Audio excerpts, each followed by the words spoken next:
Hi, and welcome to Jules Voto's Photo Focus. This video is the 5th in my series, Vintage Lens, Modern Camera. And the lens featured in this video is the Helios 44-2, a 58mm 2.0. It is a Soviet lens. It was made in the Soviet Union. The Helios is based on an old Zeiss Biotar design dating back to 1927. It was a 6-element, 4-group lens, as this is. These started production after World War II and continued into the 90s. It has an 8-bladed diaphragm. It will focus down to 0.5 meters or just under 20 inches. It's all metal construction. The focus scale is marked only in meters. Okay, has an aperture from 2.0 to f/16 in full stops. It is a preset lens, so you set your aperture. Okay, in this case we have it set to f8, and then you turn this ring here and it'll go from wide open to the preset aperture. You set your aperture, you turn this ring so that the lens is wide open to focus, and then right before shooting you turn it down to the preset aperture.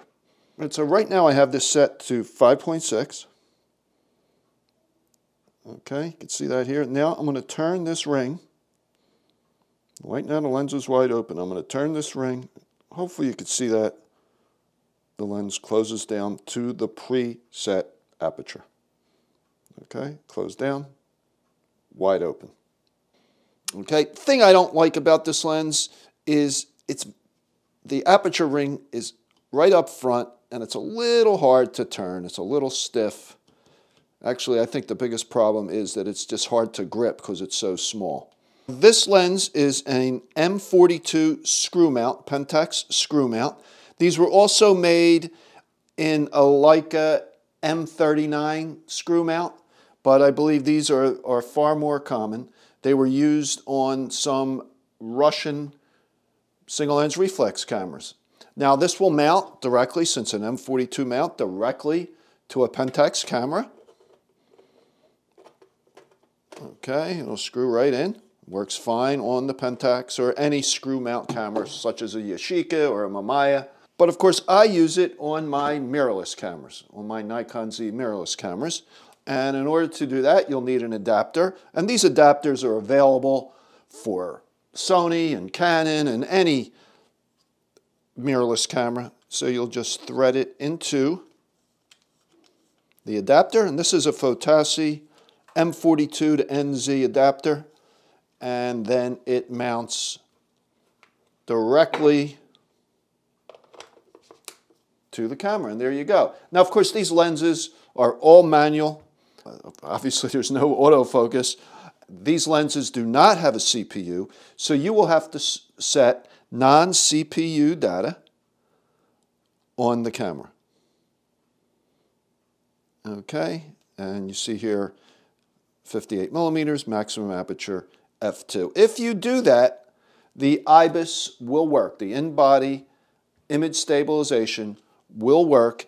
Now, I paid around $40 for this lens. I think I got this one from Ukraine. This was a few years before the war. I have seen them listed from Ukraine recently, but I don't know what's going on with that. You will find them from US sellers. Generally, they are more expensive. This lens takes a 49mm filter, like a lot of the Takumars for the Pentax do. As I said, it's all metal construction. It's not the best made lens in the world. Okay, it's a little rough. It doesn't have the beauty of a Takumar. It weighs 230 grams or 8 ounces. Now, one of the things with this lens is that it has a reputation for what's called swirly bokeh. Now, I haven't been able to achieve that. Maybe the subject I was shooting weren't right, or the aperture, or the distance. But if you search online for swirly bokeh photos or Helios 44, you will find plenty of examples of that swirly bokeh. But I do like the bokeh with this lens. And recently I took a walk with this lens mounted on my Z6 to the Red Bank Battlefield Park, New Jersey. It's right on the Delaware River, across the river from Philadelphia. It was a Revolutionary War battlefield. So I like to go out with one camera and one lens, especially when I'm working with a vintage manual focus lens. So let's go look at some pictures from my walk. So I went for this walk at the Red Bank Battlefield Park in Gloucester County, New Jersey, and a battle was fought there during the Revolutionary War. And I guess this is one of the cannons that's left over. This was shot at f8 and converted to black and white. The battle here was fought on the 22nd of October, 1777, and the American force was led by Colonel Christopher Green, whose statue you could see here on the right. It was 600 Revolutionary War soldiers, American soldiers, versus 2,000 British. Now here I tried to get that swirly bokeh look. I shot at f2 of this tree, and I like the bokeh. This is a cropped view of that same shot, and I like the bokeh in the background, but I don't see the swirls. So this next one I tried f4 of these leaves, and again, I like the bokeh in the background, but I don't see those swirls. Same thing here. I just went to a vertical. Again, no swirls at f4. Just to test the sharpness, I shot a trunk of a tree at 5.6, and it looks really sharp. Not at the edges, top and bottom. If you saw this cropped in, you would notice they weren't as sharp. Now, this is the Whitehall building. It served as a hospital after the battle. It served as a hospital for the troops after the battle. These were shot at f8. Then went around to the other side of the building that was facing the river, the Delaware River. And this building, this Whitehall building, was built in 1748. Now on the riverside of the building, if you look across, you could see the skyline of Philadelphia, which you can see here in this image. And also a little bit to the left of that skyline is the Acre Philadelphia Shipyard, formerly the Naval Shipyard of Philadelphia.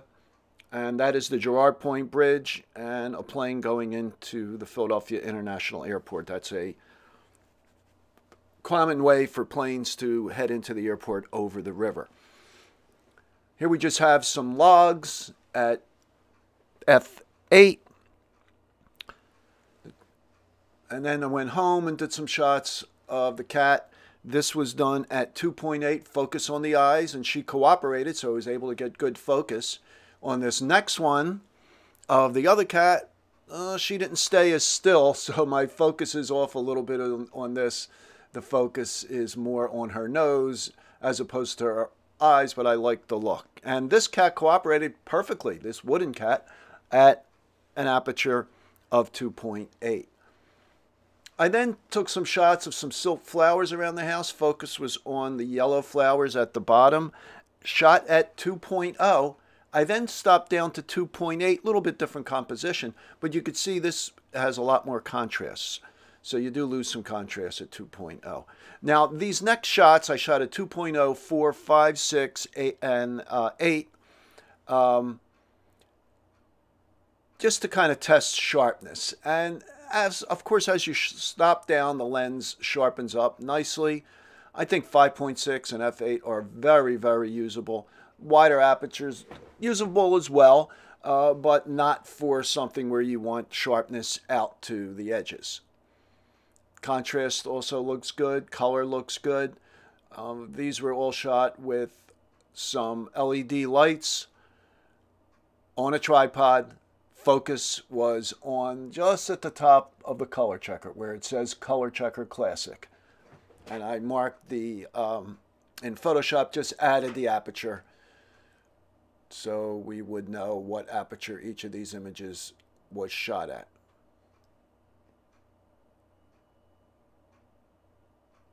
Okay, here's a few more from the Battlefield Park. You can see the sharpness here at f8. Okay, so I hope you enjoyed this video. If you did, please give it a thumbs up and subscribe to my channel. I come out with a new video every Wednesday morning at 11 a.m. So thanks for watching. I'll talk to you next time.